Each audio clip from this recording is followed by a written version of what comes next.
At the beginning of the movie, we see a jail with a prisoner named Ahmad. He is seen praying when a guard arrives and tells him that someone is there to see him. Ahmad smiles hearing this.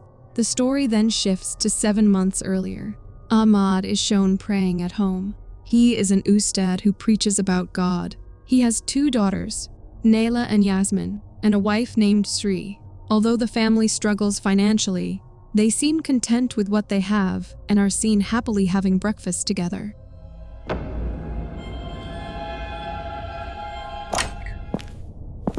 Comment. Subscribe to Recapss Horror. The scene then shifts to a girl named Rainy, who is being kept locked in a room. Rani's mother comes and Rainy pleads for help. Her mother explains that Rani's father, Anhar, has gone out to seek help. Rani cries that she is in pain and insists she has done nothing wrong. Why is she being held? Her mother is heartbroken and begins to weep. Moved by pity, she tries to free Rainy, but Rainey's demeanor changes suddenly. In a demonic voice, Rani screams, "Why did you stop?" And the door slams shut. Her mother shouts for help. Rani stands and smiles. Just then, Anhar arrives with Ahmad and hears his wife's scream. Rani lunges at her mother, biting her hand and trying to kill her. Ahmad breaks down the door. Rani leaves her mother and attacks Ahmad. A fierce fight breaks out. Ahmad commands the devil to leave Rainey's body, but the entity scratch him. The struggle intensifies and Rainey kicks him. As she rushes at him, he throws her away, then manages to overpower her. Placing his hands on her head, he recites prayers. The demon leaves Rani's body, and she collapses. Later, Anhar thanks Ahmad for saving his daughter and offers him money, but Ahmad refuses, saying he helped sincerely for God's sake. He asks Anhar to take care of his wife and child, then leaves. The scene cuts to Sri, who runs a clothing shop that isn't doing well. Later, when Ahmad arrives home with a torn shirt, Sri is alarmed. He explains that while performing ruqyah, he received a small scratch. Sri asks whether he refused payment again that day. Ahmad replies that ruqyah is a gift from God, and he can't use it for personal gain. Sri explains that sales are down and expenses are rising. Ahmad tells her to be patient and to trust in God. The scene moves to Naila at school. A boy named Farhan approaches her, while a group of girls watch from the classroom. Farhan asks why she always refuses when he offers to give her a ride home. The girls inside the classroom watch them and start getting irritated. When Farhan insists, Naila apologizes and quickly walks away. Just then, she bumps into a girl from the group named Sinta, causing Sinta's phone to fall and break. Naila apologizes, but Sinta threatens her, saying she must replace the phone or else she will report it to the police. That evening, Naila tells her father everything. He asks how expensive the phone is. Naila says it is very costly. Yasmin then arrives and tells their parents she received a warning from school. Her exam fee must be paid quickly, or she won't be allowed to sit the exam. Sri becomes distressed at these mounting expenses, but Ahmad reassures her that everything will be all right. Later that night, while Sri and Ahmad discuss their finances in their room, Sri suggests taking a loan, but Ahmad refuses. Just then, there is a knock at the door.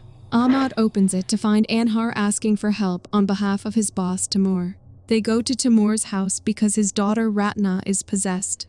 As Ahmad steps out of the car, he hears the devil's growls. Timur rushes him into the house. Ahmad finds Ratna missing at first, then sees her pinned to the wall. She warns him not to interfere. The door slams and Ratna lunges at him, strangling and laughing. Ahmad recites prayers and manages to push her away. Her bones crack as she rises again.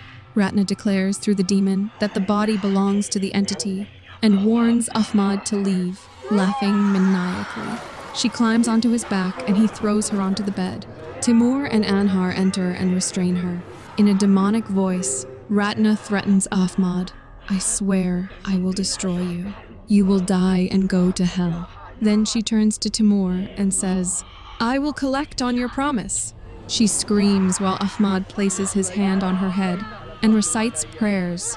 She screams in pain and eventually calms down, but she rises once more, repeating that she will destroy Ahmad and his family, laughs, and finally the demon leaves her body. Her parents embrace her as Ratna, crying, looks at Ahmad. Later, Ahmad asks Timur what the demon meant by collecting on your promise. Timur dismisses it, saying demons speak misleadingly, but he is profoundly grateful to Ahmad. Ahmad replies that he is only a servant of God and reminds Timur that as believers they should help one another and avoid Satan's temptations. As Ahmad prepares to leave, Timur offers him a large sum of money. Ahmad refuses again. Back at home, Sri asks why he again refused the money. Ahmad explains that if they help people without expecting anything in return, God will provide a way out. Sri says God already gave him a way, but he did not take it. Angry, she storms off to her shop. Later that night, Sri tells Ahmad that Sinta's mother came to her shop, demanding compensation for the broken phone, giving them only a week to arrange the money. Ahmad replies that he will earn some income from teaching children that evening. But Sri argues it won't be enough, barely enough to cover Yasmin's exam fees. Ahmad calmly assures her that God willing, the problem will be solved. Hearing this, Sri becomes irritated and says the problems would truly be solved if only he accepted the money offered for ruqyah. How are we supposed to manage expenses otherwise? Ahmad explains that they must trust in God, and then he calls Naila and Yasmin to join him in prayer. The scene shifts to Ahmad preaching before a group. He tells them a story. Once a demon asked the devil, "How do we destroy the faith of families of pious believers?"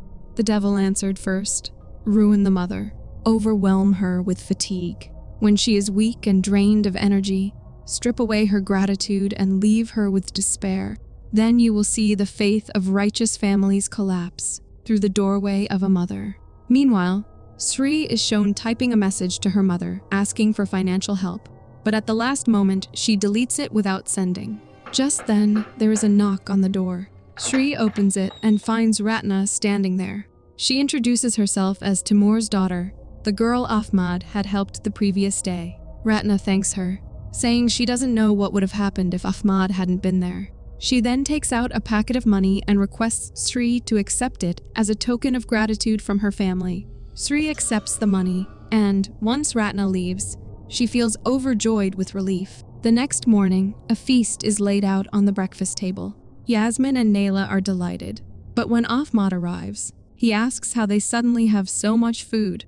Sri lies, saying that a man named Sanusi had placed a large clothing order and given her advance payment. Ahmad remarks that he was right. God always provides a way. He suggests calling Sanusi to thank him personally, but Sri quickly interrupts, saying she already expressed gratitude on behalf of the whole family. They then enjoy the meal together in good spirits. Later, while Ahmad is at work, Anhar rushes to him in panic, urging him to come quickly to Timur's house. When they arrive, they discover the horrifying sight of Timur, his wife, and Ratna hanging dead. Meanwhile, at school, Naila hands Sinta a new phone. Instead of gratitude, Sinta's friends insult Naila, and Sinta mocks her, saying, "No wonder Farhan is interested in you. You're such an easy girl." Naila silently walks away. Outside, Farhan calls out to her, and the scene shifts to Yasmin returning home from school.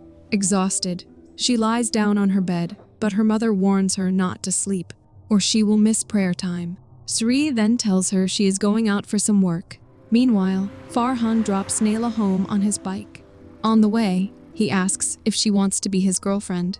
Naila stays silent, and Farhan says he'll take her silence as a yes, adding that he will come to pick her up that night. The scene then cuts to Yasmin lying in bed using her phone. Suddenly, Ratna's ghost appears and whispers, "There's plenty of time before prayer. Go to sleep." Yasmin drifts off, but is soon awakened by the sound of a demon calling her name. She hears painful, labored breathing and notices a body covered in a white cloth beside her bed. The sound seems to come from beneath it. Gathering courage, Yasmin removes the cloth, only to find nothing underneath. Relieved, she sits back, but then heavy footsteps echo through the house. Without warning, the demon pulls her hair and drags her across the room. Yasmin screams in terror as the entity growls and torments her. After a few moments, everything falls silent, Yasmin sits up, trembling, and as she stands, the demon suddenly attacks again, strangling and haunting her. Shri arrives to find her daughter choking herself in her sleep. She rushes to Yasmin, hugging her tightly and calming her down. Later, Shri informs Ahmad of the terrifying incident. Ahmad, however, reveals something even more disturbing. Timur, his wife, and Ratna had all died 2 days earlier. Their bodies had only been buried that very afternoon. Shocked, Shri wonders if Ratna was already dead, then who gave her the money the previous night? That evening, Naila waits in her room for Farhan. When he knocks on her window, the demon's voice calls her name, and her eyes turn milky white. The demon whispers, "Seduce him with your beauty."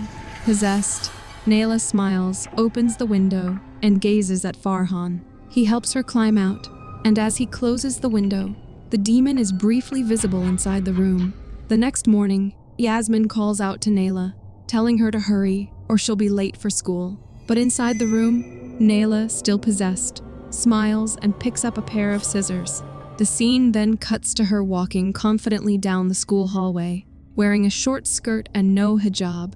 Everyone stares at her in shock. Approaching Farhan, she says, "Last night was amazing." Even her teacher is stunned to see her like this. In class, she confronts Sinta, boasting, "I'm prettier than you, and Farhan is my boyfriend. Don't mess with me." When Sinta insults her, Naila slaps her and then sits down on her seat. That night, Naila reads her suspension letter from school, confused as to why she's being punished, and wondering how her skirt had suddenly become so short. Just then, the demon calls her name, and the screen cuts to black. A whisper echoes, "Wake up your sister." Possessed again, Naila smiles eerily, running her tongue across her teeth. She then goes to Yasmin and gently asks her to pray together. They kneel side by side, reciting prayers, when suddenly Naila sits directly facing Yasmin. Her eyes turn white, and Yasmin, frightened, closes her own tightly and continues praying. Naila grabs Yasmin's finger and twists it violently. Yasmin screams in pain, and her parents rush into the room. She tells them that Naila hurt her, but Naila innocently insists she was only praying.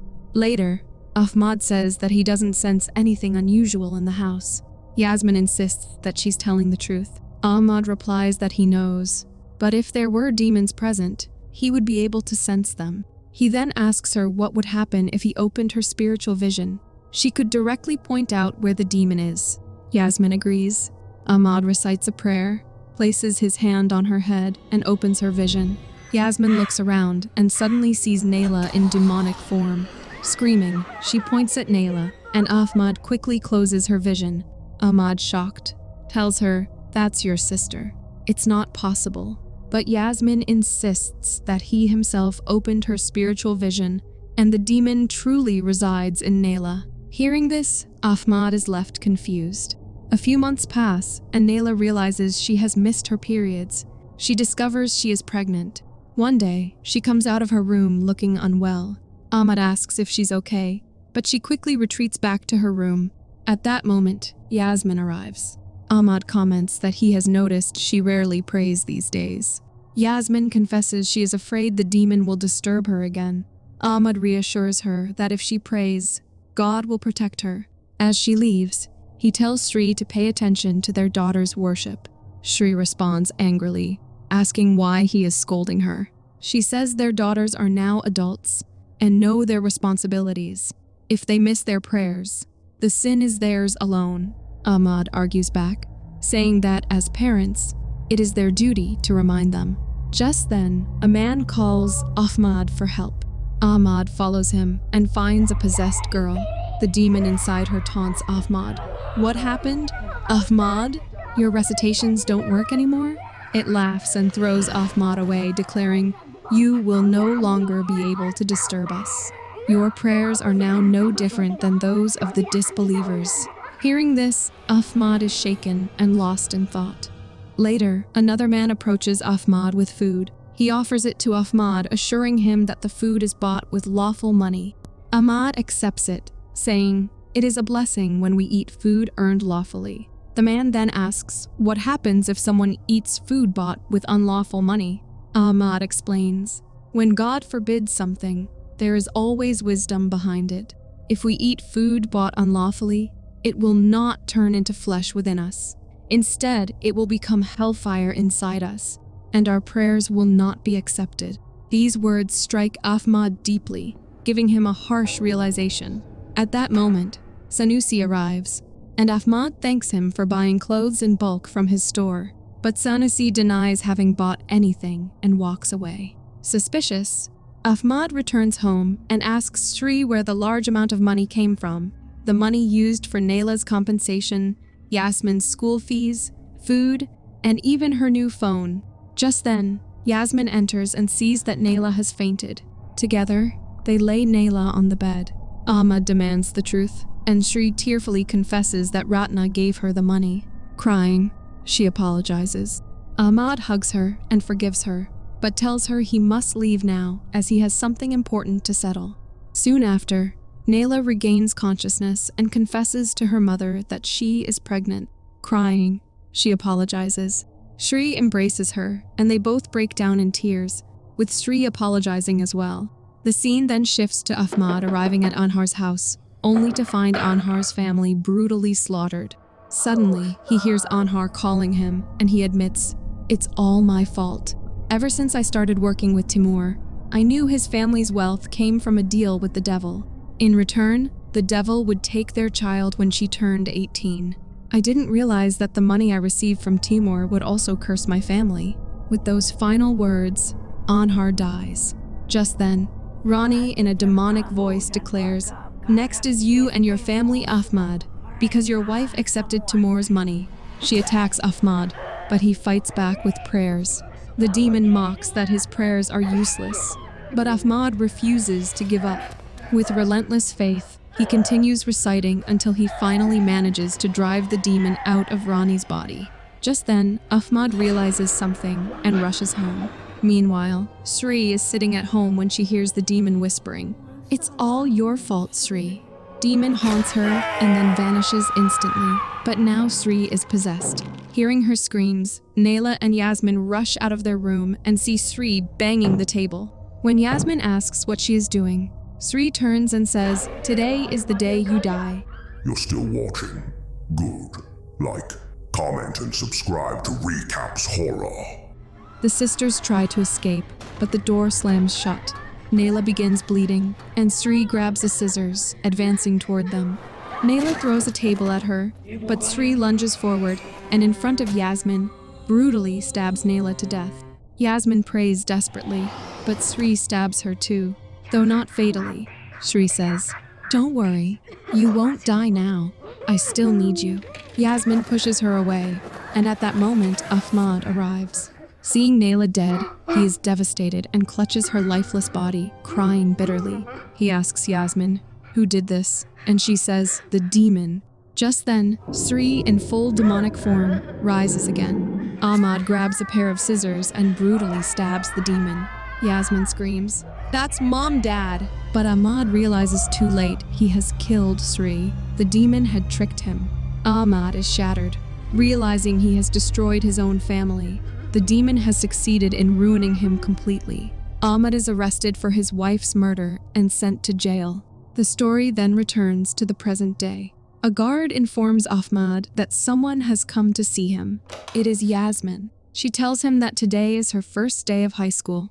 Ahmad blesses her and then breaks down, apologizing, blaming himself for everything. He says that, because of his mistake, Yasmin is forced to live alone. Yasmin replies that it was partly her fault too, as she was not grateful when their family was complete. She tells him she will always remember his words.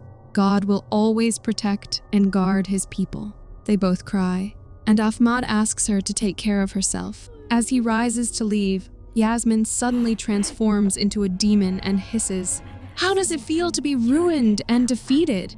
Left to rot here all alone?" Ahmad responds by calmly reciting a prayer and walks away. We then see Yasmin in possessed state, and with this, the movie ends. Thanks for watching. If you enjoyed the chills, hit that like button, subscribe, and turn on notifications so you never miss a scare. Until next time, stay spooky.